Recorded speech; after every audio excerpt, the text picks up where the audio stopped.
कर्ण को बचपन से ही अपमान और भेदभाव का सामना करना पड़ा था और अर्जुन के साथ उनका मुकाबला उनके जीवन में एक महत्वपूर्ण मोड़ था।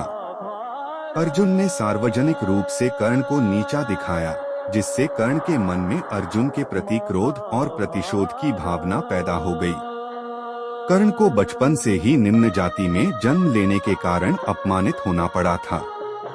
अर्जुन के साथ उनका मुकाबला एक ऐसा अवसर था जहां उन्हें अपनी शक्ति और कौशल दिखाने का मौका मिला, लेकिन अर्जुन ने उन्हें सबके सामने अपमानित किया।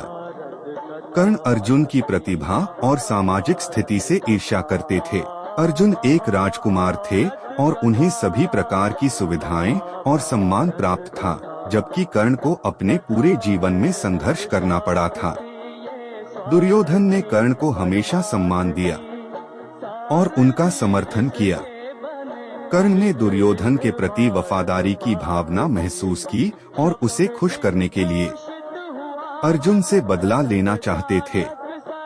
कर्ण ने अर्जुन को हराने और उसे अपमानित करने की कसम खाई थी। उन्होंने अर्जुन को हराने और अपने अपमान का बदला लेने के लिए युद्ध में अपनी पूरी शक्ति और कौशल का उपयोग करने का संकल्प लिया था। इसका कोई तय उत्तर देना कठिन है, क्योंकि विभिन्न स्रोतों से हमें अलग अलग जानकारी प्राप्त होती है। उनमें से कौन सही है या कोई सही है भी कि नहीं, ये बताना बहुत कठिन है। महाभारत के अनुसार अधिरथ और राधा संतानहीन थे।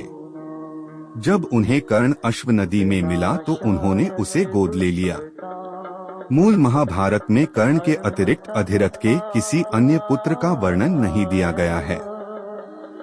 यदि उनका कोई अन्य पुत्र हो भी तो भी उसके बारे में कोई विस्तृत वर्णन हमें व्यास महाभारत में नहीं मिलता। महाभारत के कुछ अन्य संस्करण कहते हैं कि कर्ण को गोद लेने के पश्चात अधिरथ और राधा का एक पुत्र हुआ शोण। किंतु शोण के विषय में भी बहुत अलग अलग जानकारी प्राप्त होती है। कहा जाता है कि शोण महाभारत युद्ध में लड़ते हुए अर्जुन के हाथों मारा गया था। कहीं कहीं ये भी वर्णन है कि जब अभिमन्यु चक्रव्यूह में घुसा तब शोण ने उसे रोकने का प्रयास किया और उसके हाथों मारा गया। प्रसिद्ध मराठी लेखक शिवाजी सावंत अपने प्रसिद्ध उपन्यास मृत्युंजय में लिखते हैं कि शोण कर्ण के साथ द्रौपदी के स्वयंवर में गया था। जब अर्जुन ने द्रौपदी को प्राप्त किया तब दुर्योधन के कहने पर कर्ण ने अर्जुन से घोर युद्ध किया।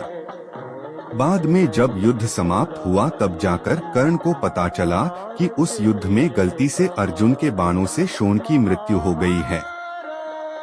महाभारत के कुछ दक्षिण भारतीय संस्करणों में ये लिखा है कि कर्ण को गोद लेने के बाद अधिरथ और राधा के 8 पुत्र और हुए, जिनमें से ज्येष्ठ था संग्रामजीत। संग्रामजीत का वध अर्जुन और उसके अन्य 7 भाइयों का वध अभिमन्यु द्वारा होना बताया गया है। कुल मिलाकर बात यह है कि अधिरथ और राधा के पुत्रों के बारे में कोई सटीक जानकारी नहीं मिलती है, किंतु कुछ अप्रामाणिक जानकारियों में भी जो सबसे प्रसिद्ध है वो शोण के बारे में है।